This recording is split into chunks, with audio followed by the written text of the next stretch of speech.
Do not dream in broke neighborhoods. Ain't nobody there got inspiration. Well, we're moving on now.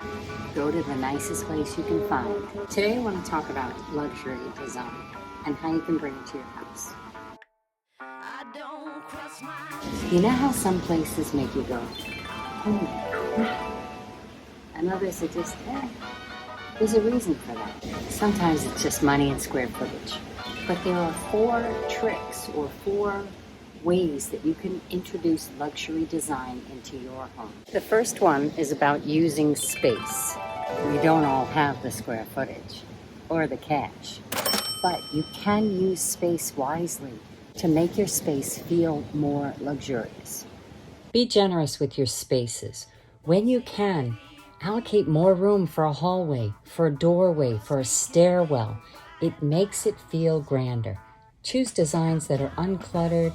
Less is always more.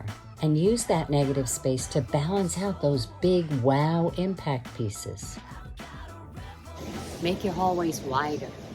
3-6 inches. It makes a huge difference. Think about how you can shorten hallways and widen them. Think about how you can make a staircase 3 inches wider. Those little touches will make a huge difference in the finished product.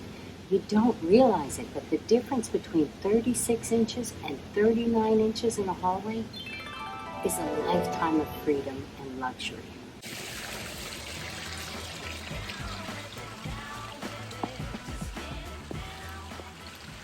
The rules are the same regardless of the real estate. Use your ceiling. It is the forgotten surface. The ceiling is a great way to introduce space. So if you can raise it, if you can add a tray, any way, a cathedral over your staircase, whatever little way that you can introduce height to your ceilings, that will increase the feeling of luxury. Speaking little white lies. That's why I see all these bungalows with small footprint, but with 12-foot ceilings. Buyers are overlooking the small size of a bedroom for the vaulty feeling of a high ceiling. Pay attention to space. How do you want to feel when you come home? How do you want your guests to feel when they come over? Use space to manipulate how you feel. I mean, there's examples all over the place. Disney, the Guggenheim, the White House Gardens. How we make people feel. Like in the Gamble House, you go in there, it's this big, enormous house. If you don't know what I'm talking about, think about Back to the Future, the Doc's house. That's the Gamble House. It's a Craftsman original, beautiful, example, historic, blah, blah, blah. When you go there, there's this big, massive Tree of Life stained glass door. It's magnificent. When you get into the entry, they immediately, the Green brothers, manipulate your senses by cramping you in a tiny little hallway.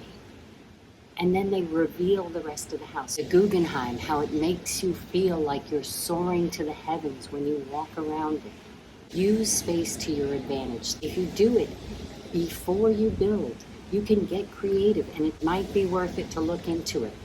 If you have places where you can raise the roof, do it. If possible, make your staircase wider. There's nothing more grand than a 39-inch staircase versus a 36-inch. That little bit gives you just the of luxury. Next up is the splurge, and this is an easy one where I am. Find one thing, one splurge, one wow, and it covers a multitude of We all know you can wear any old thing, but with the right jewelry, no one will notice. Whether that's a giant window, a beautiful piece of furniture, artwork, the view outward, find that one wow in the space and focus on it. Don't try and clutter it up with a bunch of other crap. Next up is the details, or the touch points in your house. Think about the things that you're going to touch every day, like the faucet, hanging up robes. Those are touch points. The doorknobs, your handles on your kitchen cabinets. When you feel quality, everything else feels better. When your details or your touch points are your focal points, They are your splurges. You don't need a whole lot of them for an impact to your design. You know what luxury feels like when you grab a handrail and it's a big fat thing that makes you feel safe on the stairs. Unlike a builder grade skinny little rail, builder grade is a D in school. Code is a D. And we don't want to be a D. We want to do better than that. Go to showrooms, touch the faucets, see how they work. Feel how they feel in your hand. It's important because you're going to touch it every day. You can feel the quality in the little details, so make sure you spend time thinking about the things that you're going to touch, you're going to see, you're going to use every day. Don't forget your closets because you go in and out of there every day. Make it a pleasant experience. It makes your whole day feel more luxurious.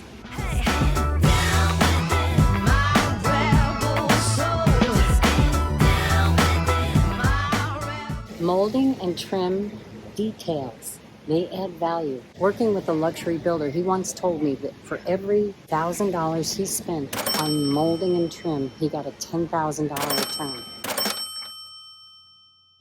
And definitely the bastard child in all of this. The one you neglected. The one that's going to come and it's going to save the day. And that's your lighting. Choosing fixtures that may be your wow. That will elevate your design. Lighting is the Jon Snow of your luxury design. Beautiful fixtures can be your wow, and they can light up your space magnificently.